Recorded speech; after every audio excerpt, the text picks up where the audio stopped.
Assalamualaikum warahmatullahi wabarakatuh. Salam sehat, salam sejahtera, dan salam bahagia. Sejahtera dan bahagia buat kita semuanya. Bismillahirrahmanirrahim. Alhamdulillahirrabbilalamin. Asyhadu an la ilaha illallah wa asyhadu anna Muhammad Rasulullah. Allahumma sholli wa sallim ala Sayyidina Muhammad wa ala ali Sayyidina Muhammad.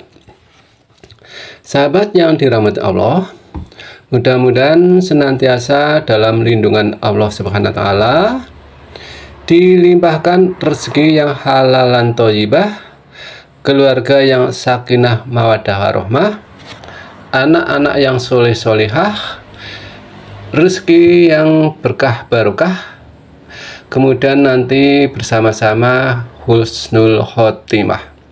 Amin, amin ya Allah ya Rabbal alamin. Sahabat yang dirahmati Allah, apa sih yang dimaksud dengan amal yang harus dilakukan dengan ikhlas, atau mengapa sih amal itu harus dilakukan dengan ikhlas? Ya. Kemudian amal tersebut nantinya akan mampu membawa manusia ke dalam surga. Sahabat yang dirahmati Allah, apakah hubungan antara seekor lalat dengan surga indah yang memiliki sungai-sungai yang mengalir? Tentunya kita tidak dapat melihat hubungan apapun antara seekor lalat dengan surga yang penuh dengan kenikmatan. Tetapi tidak demikian dengan apa yang dialami oleh seorang ulama dan imam besar, yaitu Imam Ghazali, yang mendalam renungannya. Sahabat yang dirahmati Allah, pada suatu malam Imam Ghazali sedang sibuk menulis kitab. Tiba-tiba seekor lalat hinggap di dekatnya. Kemudian Imam Ghazali mengamati lalat itu dan kelihatan sedang kehausan. Memang betul anggapan Imam Ghazali, karena lalat itu kemudian masuk ke dalam bekas tinta atau wadah pena beliau dan meminum tinta itu. Imam Ghazali pun berhenti menulis dan menyaksikan peristiwa itu. Beliau membiarkan lalat itu menghisap tintanya. Sesudah si lalat puas minum, Imam Ghazali membantunya keluar dari bekas tinta itu.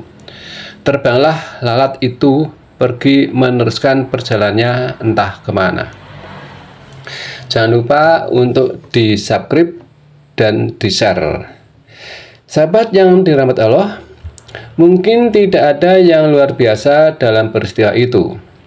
Apakah artinya menolong seekor lalat yang kotor dan hina?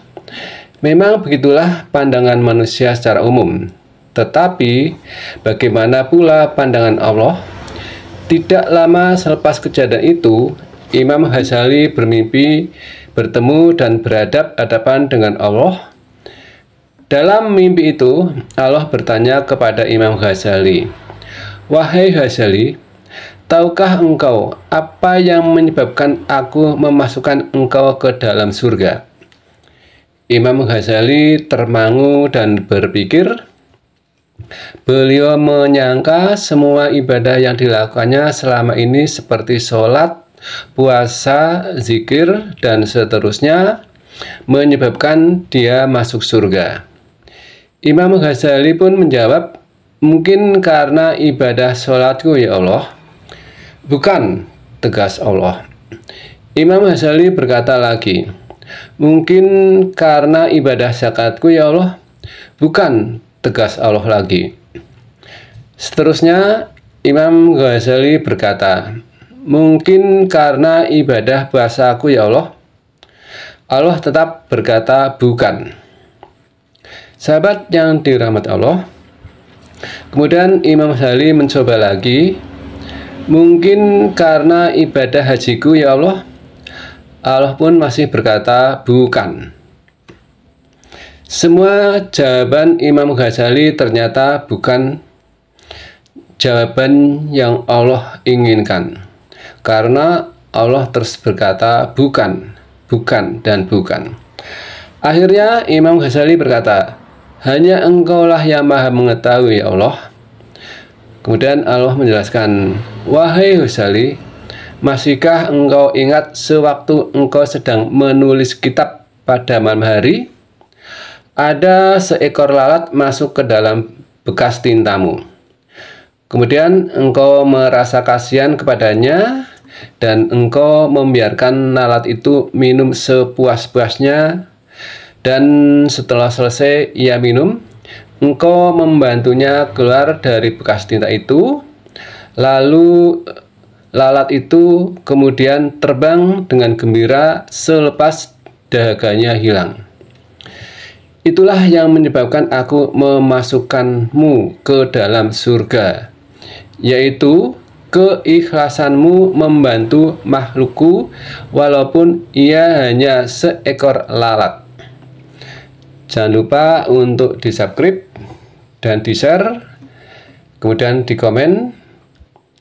Sahabat yang dirahmati Allah, begitulah fadilah amal yang dilakukan dengan ikhlas yang mampu membawa manusia ke dalam surga. Sebaliknya, amalan yang besar tetapi tidak ikhlas bagikan fata morgana yang tidak ada nilainya. Dalam kitabnya Ihya Ulumuddin, Imam Ghazali menekankan perihal pentingnya ilmu, amal, dan ikhlas. Beliau berkata, orang yang tidak berilmu mendapatkan siksaan, orang yang berilmu tanpa amalan juga menerima siksaan. Orang yang beramal tanpa keikhlasan turut disiksa. Oleh sebab itu, penting bagi kaum muslimin mengamalkan ilmu, amal, dan ikhlas. Itu adalah tiga perkara yang tidak dapat kita pisah-pisahkan. Ikhlas mudah diucapkan, tetapi tidak mudah dilaksanakan. Ini karena maksud ikhlas adalah melakukan segala sesuatu semata-mata demi Allah. Rasulullah SAW bersabda, sesungguhnya Allah tidak menerima amal kecuali amal yang dilaksanakan dengan ikhlas dan dilakukan semata-mata untuk mengharap ridho Allah. Hadis riwayat Abu Daud dan An-Nasa'. Ikhlas lillahi ta'ala, hanya untuk Allah. Ikhlas ialah mengkosotkan kata-kata amal usaha, jihad, dan pengorbanan. Pengorbanan kita itu karena Allah dan mengharapkan keridhoannya tanpa mengharap faedah, nama, gelar, pangkat, sanjungan, kedudukan duniawi, dan yang lainnya. Ikhlas ialah apabila seorang itu melaksanakan tuntutan agama dan menjauhi larangan-larangan agama semata-mata karena mengharapkan keridhaan Allah dan takut kepada kemurkaannya. Ikhlas adalah niat semata-mata karena Allah, karena menjunjung perintahnya, karena mengharap ridhonya, karena mengikuti arahannya, karena mentaati, dan karena patuh padanya. Karenanya yang satu, tujuan hanya satu dan didorong oleh yang satu, yaitu Allah Subhanahu wa Ta'ala. Mengabdikan diri karena Allah dan tidak dicampur atau bercampur selain Allah, itulah ikhlas. Dorongannya hanya satu. Sahabat yang dirahmati Allah, yuk kita bersalawat dengan menuliskannya di komentar. Mudah-mudahan kita nanti mendapatkan syafaat dari Muhammad SAW. Ikhlas sukar untuk dinilai. Ini adalah karena ikhlas adalah niat atau perasaan atau tujuan di dalam hati. Niat di hati adalah rahasia Allah yang tidak diketahui oleh siapapun. Tetapi Allah Maha mengetahui niat, hasrat, dan tujuan sebenarnya yang kita lakukan. Tetapi walaupun ia rahasia, namun ulama dapat mengenal tanda-tanda atau panduan kita untuk mengukur hati kita dan berusaha agar benar-benar ikhlas. Caranya ialah apabila orang memuji atau keji pada kita, kita merasa sama saja. Pujian tidak membanggakan dan kekejian tidak mengecewakan kita. Itulah sebagian tanda dari ikhlas. Bagi orang-orang yang beramal dan melakukan kebaikan, tidak mengharapkan pujian dan tidak berkesan segala kekejian, itulah ikhlas. Bagi orang-orang yang ikhlas, mereka tidak mengharapkan sesuatu melain keridhaan Allah Subhanahu wa Ta'ala semata. Pernah suatu ketika di dalam peperangan, Sayyidina Ali radhiyallahu anhu diludahi mukanya oleh seorang musuh, terus dilepaskan peluang untuk membunuh musuh tersebut.